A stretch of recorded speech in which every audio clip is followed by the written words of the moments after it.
অপু বিশ্বাস তো হিন্দু, অপু বিশ্বাস তো হিন্দু। এই হিন্দু মুসলিম কিভাবে বিয়ে হয়, হিন্দু মুসলিম কিভাবে সম্পর্ক হয়, কিভাবে বাচ্চা আসে? বাচ্চা অবৈধ, অপু বিশ্বাস অবৈধ, সাকিব অবৈধ। আসলে সমস্যাটা কার?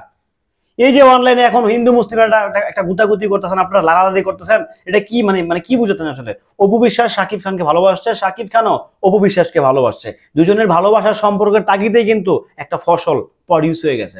সো এটা নিয়ে এত তালবাহানা করা কিছু নাই তো। যে হিন্দু মুসলিম কিভাবে হয়, কিভাবে কি হচ্ছে, এগুলো জাস্ট নাটক, এগুলো জাস্ট ভাউতামি, এগুলো জাস্ট ভণ্ডামি। হ্যালো এভরিওয়ান, আসসালামু আলাইকুম। শিমুল আছি আপনাদের সঙ্গে। কেমন আছেন সবাই?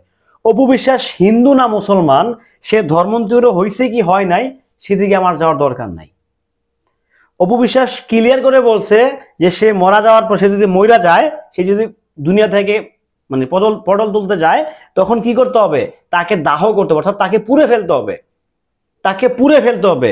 সে অতীতে যা বলছে, ওই যে রাজনীতি সিনেমার সময় আমি মুসলিম, আমি নামাজ পড়ি, এগুলো এগুলো জাস্ট আমার কাছে মনে হচ্ছে তার একটা সাধারণ একটা গিফট একটা ছিল দর্শকদের উদ্দেশ্যে। এটা ফিনিশ, এটা ফিনিশ। বাট বারবার অপু বিশ্বাস হিন্দু হিন্দু মুসলিম, কখনো সম্পর্ক হয় না, কখনো সম্পর্ক হয় না। সম্পর্ক না হলে আব্রাহাম খান জয় কই থেকে এলো? হ্যাঁ, আব্রাহাম কই থেকে এলো রে ভাই? আপনারা যারা মানে ভক্ত ভালো, মানে এক্সাইটেড থাকা ভালো, মানে ওভার এক্সাইটেড, ওভার পাকনামি করে কিন্তু কট খায় না বলতেছি। এটা কিন্তু মানে কি বলবো আসলে, খুব জঘন্য পর্যায়ে যাচ্ছে। এবং কি বুবলির ফ্যান্স, অপু বিশ্বাসের ফ্যান্স, মানে যেভাবে কামড়া কামড়ি করতেছেন আপনারা, যেভাবে মানে লইট্টা মাছের মতো লাইগে আছেন না, এটা জাস্ট অন্যদিকে যাচ্ছে। আপনারা থিঙ্ক করতে পারতেছেন না, আপনারা থিঙ্কিং করতে পারতেছেন না, আপনারা ভাবতে পারতেছেন না যে আপনারা কই নিয়ে যাচ্ছেন। বাংলা চলচ্চিত্র তো এমনি কমায়, পিছন দিয়ে গেছে। বাট তারপরে এই যে নোংরামিগুলা, কোনো ব্যক্তির বদমাইশিগুলা প্রকাশ্যে আনা, এটা যে কি হচ্ছে, আমাদের ইন্ডাস্ট্রিতে এমনি ধ্বংস। আমাদের দেশীয় চলচ্চিত্র একেবারেই ধ্বংস, নাজেহাল।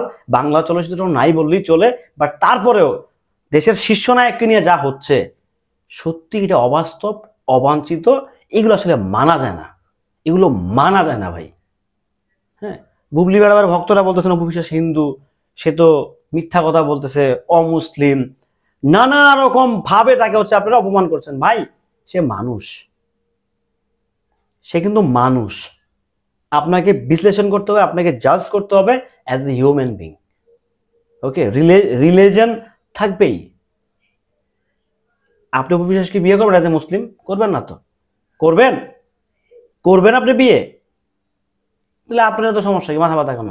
সাকিব করেছে, তার সাথে তার কৌশল বিনিময় হয়েছে, ভালো লাগা ভালোবাসা তৈরি হয়েছে, হোয়াট এভার দ্যাট, কিছু একটা হয়ে গেছে, একটা চলে আসছে দুনিয়াতে আব্রাহাম খান জয়।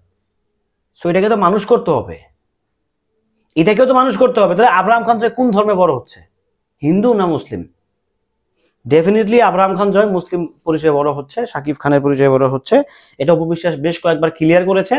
সো আশা করতেছি ভাই, এই যে আপনারা এই যে একটা ঘষাঘষি শুরু করছেন, এটা জাস্ট মানে আমি কি বলবো আসলে ভাই, আমি নিজেও নিতে পারি না, মাঝে মাঝে আমার বিরক্ত লাগে। দেখেন, আমি এই কথাটা বারবার বলি, শাকিব খান হয়ে ওঠার পিছনে কিন্তু অপু বিশ্বাসের অনেকটা বেশি অবদান আছে। শাকিব খান হয়ে ওঠার পিছনে কিন্তু অপু বিশ্বাসের অনেক বেশি অবদান আছে। আপনারা মানলে মানেন, না মানলে না মানেন। 70টা প্লাস সিনেমা, 70টা প্লাস সিনেমা সে শাকিব খানের সাথে করছে। সো বুঝালেন, শাকিব খান হওয়ার পিছনে কিন্তু যদি কারো অবদান থাকে সবচেয়ে বেশি, সেটা নায়িকা অপু বিশ্বাসের। আমি জানি আমাকে অনেকে বকামন্দ করবেন, অনেকে গালি দিবেন, দিতে পারেন ভাই, আমার আফসোস নেই, আমার সে নাই। বাট যেটা বাস্তব সেটা বললাম। আমি কিছুক্ষণ আগে বললাম না যে আমি বুবলিরও পক্ষে না, আমি অপুরও পক্ষে না। বাট দিন শেষে যা হচ্ছে, যেটা হচ্ছে, যেভাবে হচ্ছে, এটা নোংরামি হচ্ছে। এটা জাস্ট নোংরামি হচ্ছে, আর বিশ্বাস করেন আর কিচ্ছু হচ্ছে না, সেফ নোংরামি হচ্ছে। এগুলো নিয়ে নোংরামি হচ্ছে ভাই। প্লিজ এগুলো বন্ধ করেন, এগুলো বন্ধ করেন ভাই, আল্লাহর হস্তে এগুলো বন্ধ করেন। আপনারা যারা ফ্যান্সরা আছেন, এগুলো বন্ধ করেন, দয়া করে এগুলো বন্ধ করে দেন ভাই। কোনো ব্যক্তিকে তার ধর্ম নিয়ে তাকে ছোট করবেন না প্লিজ। যার যার ধর্ম তার তার কাছে, তাকে মানতে দেন, তাকে তার ধর্ম ফলো করতে দেন, তাকে তার ব্যক্তিগত স্বাধীনতায় হস্তক্ষেপ করার রাইটস আপনারও নাই, আমারও নাই। সো তাকে খোঁজা দিয়ে কেন তাকে ছোট করছেন? কি দরকারটা ভাই, কি দরকারটা ভাই? অনেকেই বলতে পারেন যে বুবলি তো অপু বিশ্বাস তো বুবলিকে খোঁচা মারছে, সেটা তারা বুঝুক না। আপনি আমি এখানে আইছি কেন? কি সমস্যা আমাদের? যাই হোক, সেদিকে যেতে চাই না, সেদিকে যাওয়ার দরকারও নাই আমার। বাট আমার কাছে মনে হয়েছে যে যা হয়েছে যা হচ্ছে এটা জাস্ট নোংরামি হচ্ছে, সত্যি নোংরামি হচ্ছে। ভালো থাকবেন সবাই, সুস্থ থাকবেন। ভিডিওটি কেমন ছিল কমেন্ট করে জানিয়ে যাবেন।